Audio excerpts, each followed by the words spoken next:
were growing up, we were taught to say sorry whenever we wronged someone. To make sure that we understood the lesson perfectly, our teachers tested us in exams with questions like, what would you say when you wrong someone? And the only ones who got this question right are those who answered sorry. So we automatically got accustomed to saying sorry when we wronged someone, and we automatically forgave those who said sorry.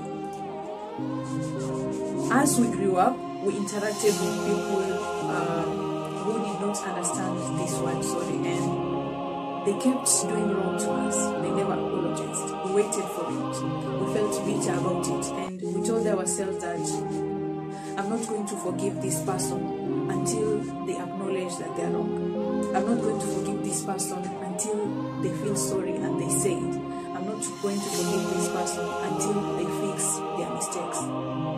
And we thought by not forgiving the other person that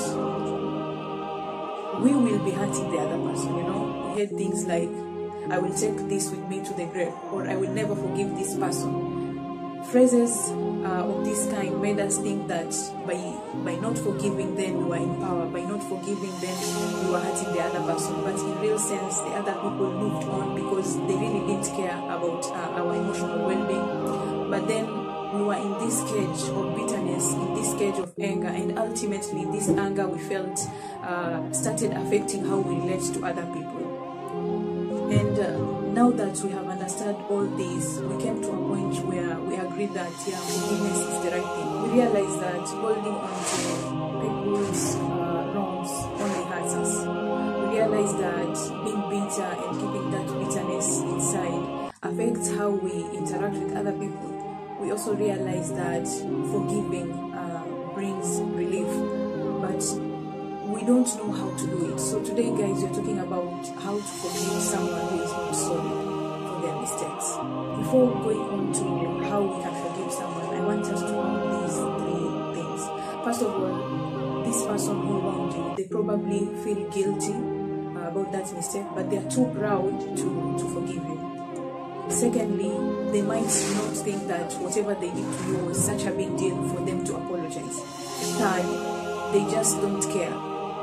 They know that they were wrong and they don't care. They are not going to apologize. So do whatever you want to do, but these guys are not just coming for it. Now, the tips that I'm going to give are basically for, or mostly are for the type of person number 1 and type of person number 3. The second person who does not know whether they are wrong, there is a different approach which we can use, which is talk to this person and tell them that you did 1, 2, 3 and you haven't apologized. I have been waiting for it. I felt hurt by this and I'm hurt till to date.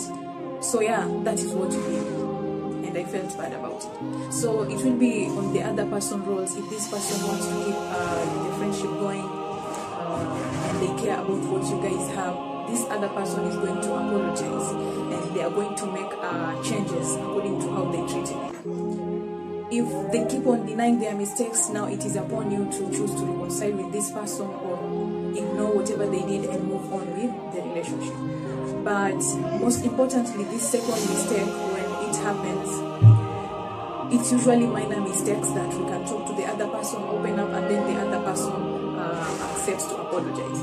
But then these other two, the first one and the last one, I think that this whole video is mostly about these people. Tip number 1, you need to understand that, and you need to internalize that forgiving the other person does not justify their mistakes or their mistake, and it doesn't mean that whatever they did was right, and it doesn't mean that whatever they did you deserve to have that. Forgiving means you allowing yourself to live a peaceful life, a quality life, a life free of these toxic emotions, a life free of anger.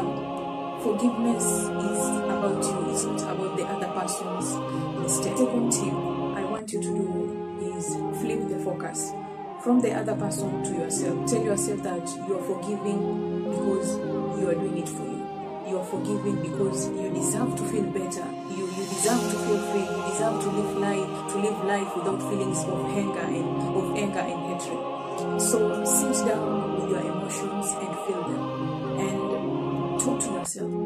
Tell yourself that, or acknowledge that you are angry, you are pissed off by this person, and that you deserve to feel better. You deserve better emotions, and that you are sorry, you apologize, not on behalf of the other person, but you tell yourself that you are sorry for what this person did to you, but then you are willing to forgive them because you want to feel better. You want a better mental health condition. You want to feel free. You want to live happy. You want to interact with people in a better way.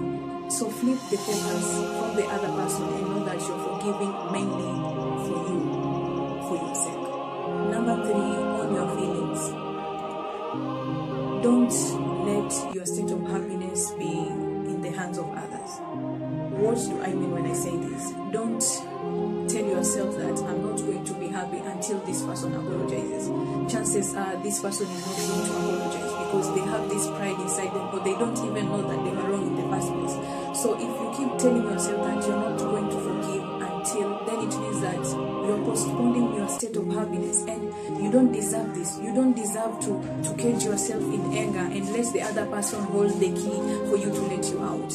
You have the key. You can open the door from inside and set yourself free again. Set yourself to interact with people better again. Set yourself into building better relationships again, instead of sitting and waiting for this other person to come and open the door for you. If this person hates you, they won't come and do it in the first place. So chances are you're going to be caged by anger for the rest of your life. So I don't think you want that for yourself. Choose wisely. The fourth thing you can do to forgive someone who does not feel sorry or does not apologize is write a letter to this person. Take a paper, sit down and write a letter to this person. Be raw, pour everything out, tell this person whatever you feel, and then what you can do, take that piece of paper, tear it down, or just destroy it in any way. The reason as to why I'm saying you should destroy this paper, and I'm not saying that you should cut it into pieces in the streets and dirtify the environment. No, do it in a good way. You can even decide to burn this paper down. The reason as to why you should do this is, chances are if you write this letter and take it to this person, they might understand or they might not understand. So you will gauge the situation. If this is a person that you think if you express your emotions to them in terms of paper, they are going to acknowledge that, take it to them.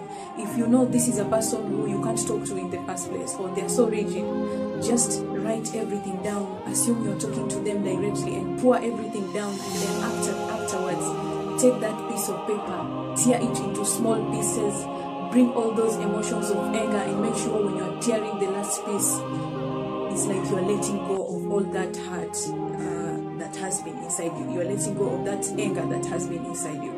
You're letting go of that resentment that has been inside you. So this is the fourth tip, and this is a tip that I use most of the time, because let's face it, we live in a world where we have people who don't care about the emotions of other people. And if we keep on waiting for them to apologize, then we will keep on imprisoning ourselves for the rest of our lives, waiting for people who don't even care about our mental health to come and apologize. And this is a tip that works great for me, like 100%. It works miraculously. Like the moment you finish tearing that paper, or the moment you burn that paper until it finishes, you will see how you are improving constantly, how your state of happiness is improving, and how you are bettering your relationships with other people. And also another thing, when you do this kind of, let me call it therapy, when you reach this stage, or when you do this kind of thing, follow these steps, especially the last one, you won't feel this anger anymore. When you see the other person's photo, or when you hear their name being mentioned, like it won't hurt like the way it used to hurt before. You will be this free person. So yeah, the choice is always ours. We can choose to forgive and set ourselves free, or we can choose to wait for the other person to apologize and keep on getting hurt. But there's this phrase that I always tell myself, and I will tell you too: you deserve to feel better.